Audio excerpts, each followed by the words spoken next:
আমরা স্বাধীন গণমাধ্যম কমিশনের কথা প্রাথমিকভাবে ভেবেছি এবং সামগ্রিকভাবে মূলত সাংবাদিক সমাজের সাথে আলোচনা করে আপনাদের বক্তব্যের প্রেক্ষিতেই মূলত আমরা এই উদ্যোগগুলো নিতে যাচ্ছি। দ্বিতীয়ত হচ্ছে সেন্সরের বিষয়টিও আমরা পুনর্বিবেচনার কথা ভাবছি এবং যদি সেন্সর বোর্ড না থাকার দাবি যেটি সেটিও আমরা আলোচনা করে সেটার যৌক্তিকতা অনুযায়ী সিদ্ধান্ত নিব। না, সেটি আমরা প্রাথমিকভাবে ভেবেছি সাংবাদিকদের সাথে বসে রূপরেখা কি হতে পারে তাদের থেকে মূলত তাদের কথা অনুযায়ী আমরা এই বিষয়ে উদ্যোগ নিব। না, অবশ্যই আমি তো একই সাথে আইসিটির দায়িত্বে আমি যেদিন দায়িত্ব নিয়েছি আমি কিন্তু সেদিনও বলেছি যে সাইবার সিটি একটাও আমরা এটা নিয়ে পুনর্বিবেচনা করব। এটার স্পেসিফিক কিছু বিধিনিষেধ নিয়ে বিধিমালা নিয়ে অভিযোগ আছে, সেই বিধিমালাগুলো নিয়ে আমরা কথা বলবো এবং এই বিষয়ে একটা সমাধানে আসব। 1400-রও বেশি শাখা উপশাখায় দেশের বৃহত্তম ব্যাংক আইএফআইসি।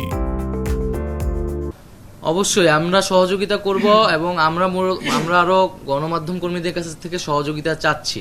সেই সময় অনেক ফুটেজ, অনেক তথ্য কিন্তু আপনাদের কাছে আছে, হয়তো আপনারা সেই সময় প্রকাশ করতে পারেননি।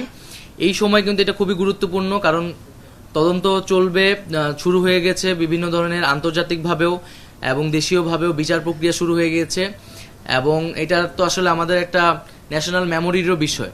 তো সেই তথ্য উপাত্তগুলা আপনারা যদি আমাদের কাছে সরবরাহ করেন বা সংশ্লিষ্ট কর্তৃপক্ষের কাছে, সেটি আমাদের জন্য ভালো হবে। এবং আপনাদের কাছে আরও একটি রিকোয়েস্ট থাকবে যে আমরা এই মুহূর্তে যে ক্রাইসিসটা ফিল করতেছি, যে আহতদের পাশে দাঁড়ানো, সেই সঠিক তথ্যটা আমরা হয়তো পাচ্ছি না বা পেতে দেরি করছি, সেই জায়গায় আপনাদের সহযোগিতা আমরা আশা করছি।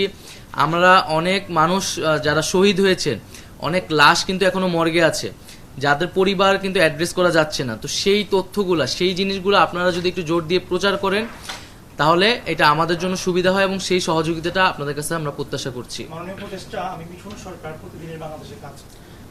আমরা তো বলেছি আমরা ন্যায় বিচার চাই এবং এখানে যে যারা অপরাধের সাথে জড়িত ছিলেন না তাদের প্রতি যাতে কোনো ধরনের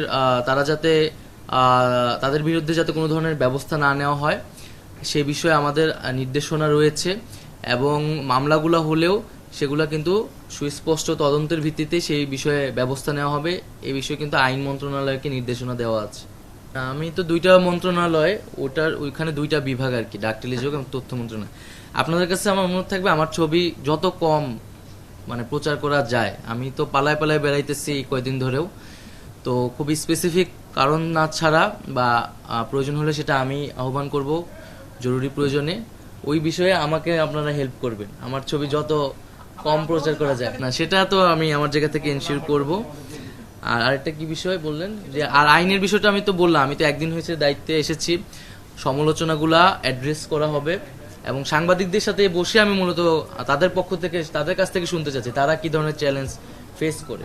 আমরা দ্রুত সময়ের মধ্যে এটার বিচার চাচ্ছি। এটা নিয়ে আর কোনো ধরনের আমরা প্রহসন, এটা নিয়ে আর কোনো ধরনের টালবাহানা চাচ্ছি না। প্রায়োরিটি তো আমরা সব মন্ত্রণালয়ের সর্বশেষে একটা কাঠামোগত সংস্কারের কথা ভাবছি, যাতে দীর্ঘমেয়াদী এটার সুফলটা আসে এবং যেই পয়েন্টগুলো আমরা বললাম যে আসলে আইনের পরিবর্তন, তারপরে বেতনের বিষয়টা নিয়ে আলোচনা করা এবং হচ্ছে এই প্রতিষ্ঠানগুলা, এই অধীনে যে প্রতিষ্ঠানগুলো রয়েছে সেগুলোর একটা আধুনিকায়ন করা এবং সার্বিক কাঠামো সংস্কার করা। অবশ্যই আমরা তো বলেছি যে দুর্নীতি, স্বজনপ্রীতির কোনো স্থান আমরা এখানে দেখতে চাই না এবং প্রতিষ্ঠানগুলোকে সম্পূর্ণ নিরপেক্ষভাবে আমাদেরকে দাঁড়া করাতে হবে এবং সাংবাদিকদের প্রতিও গণমাধ্যমের প্রতি আহ্বান থাকবে